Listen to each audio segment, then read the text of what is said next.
Lantas manusia sebelum Nabi Ibrahim sampai Nabi Adam, apakah mereka tidak membuat peradaban? Dalam silsilah keturunan para nabi setelah Adam, anaknya Syits melahirkan dua generasi, yakni generasi para nabi dan generasi para dewa.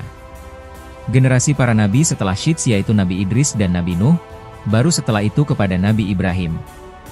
Berarti, sebelum ada peradaban Mesopotamia di masa Ibrahim, sebelumnya sudah ada peradaban di masa Nuh, Idris, Syits, dan Adam. Tentu, masa usianya harus lebih tua dari peradaban Mesopotamia yang hanya berkisar 7.000 sampai 1.000 sebelum Masehi. Dan itu hanya ada di benua Atlantis, benua yang hilang dan tenggelam di masa Nabi Nuh, yang oleh Plato ditulis rinciannya dalam buku Timaeus dan Critias, dan dibenarkan oleh para peneliti, lebih dari 50 dalam banyak buku. Hal ini mempertegas eksistensi benua Atlantis benar berada di Nusantara. Sundaland, Sundalandia, merupakan tempat kebudayaan manusia pertama, dari masa Nabi Adam sampai Nabi Nuh, hingga akhirnya benua ini tenggelam dan menjadi kepulauan di Indonesia, meliputi Semenanjung Melayu, Pulau Sumatera, Pulau Jawa, dan Pulau Kalimantan. Plato tidak berbohong, dan kita tidak boleh menutupi sejarah. Manusia di dunia berawal dari Sundalandia, yang sudah ada lebih awal, yakni sejak 11.600 sampai 15.250 sebelum Masehi. Salah satu peradabannya yang masih tertimbun adalah piramida Gunung Padang di Cianjur, Jawa Barat. Dari hasil penelitian para ahli, ditemukan bahwa usia karbon di sana sudah ada sejak 11.000 sampai 25.000 sebelum Masehi. Inilah peradaban dunia pertama, sekaligus peradaban manusia pertama kali ada, pada zaman Nabi Adam, Syits, Idris, dan Nabi Nuh. Peradaban dunia, bila dirinci berurut, adalah sebagai berikut.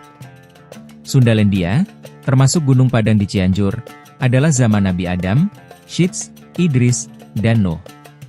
Hingga terjadinya banjir pada masa skala waktu geologi Holosen, atau disebut juga sebagai kala aluvium, yaitu masa di mana sebagian besar es di kutub sudah mulai lenyap sehingga permukaan air laut naik lagi.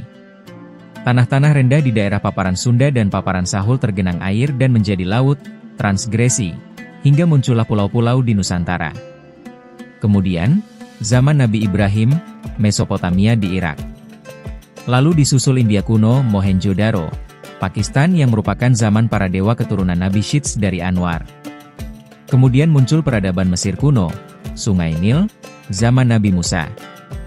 Lalu Mesoamerika di Meksiko, beririsan dengan Cina di bawah Kaisar Kuning, Dinasti Xia. Barulah Yunani kuno, peradaban Minoan, zaman Nabi Daud. Lalu Persia, zaman Raja Salomo atau Sulaiman. Candi Borobudur disinyalir salah satu buah peradaban Nabi Sulaiman di negeri Sabah, Wonosobo. Salah satu bukti paling kuat adalah ditemukannya surat dari Nabi Sulaiman bertuliskan Bismillah di atas sebuah plat emas di dalam kolam pemandian Ratu Sabah di daerah Sleman, Jawa Tengah. Jika memang benar, maka kita sudah tahu kapan Candi Borobudur dibuat, di bawah pengawasan Nabi Sulaiman. Dan seterusnya hingga peradaban sekarang. Dari penjelasan tadi dan referensi sejarah, juga peradaban manusia, kita bisa simpulkan bahwa Nabi Adam diturunkan ke bumi, tepatnya di Al-Hind, Sundalandia, benua Atlantis yang hilang, di Pulau Jawa, dengan keadaan alam seperti surganya dunia. Dengan diturunkannya Nabi Adam sebagai manusia pertama, menggantikan zaman kepunahan makhluk purba, di Sundalandialah peradaban manusia pertama dimulai, dengan berdirinya negeri Atlantis yang pernah digambarkan oleh Plato dalam bukunya. Maka, peradaban manusia tertua bukan lagi di Mesopotamia atau Mesir, melainkan di Indonesia. Dan hal ini perlu terus dikaji ulang, diberi perhatian lebih, terutama oleh pemerintah, untuk terus mensupport dan mendanai penelitian di Gunung Padang, Cianjur, hingga dunia benar-benar yakin dan percaya bahwa Nusantara merupakan basis utama peradaban manusia di dunia ini. Bagaimana pendapat kalian?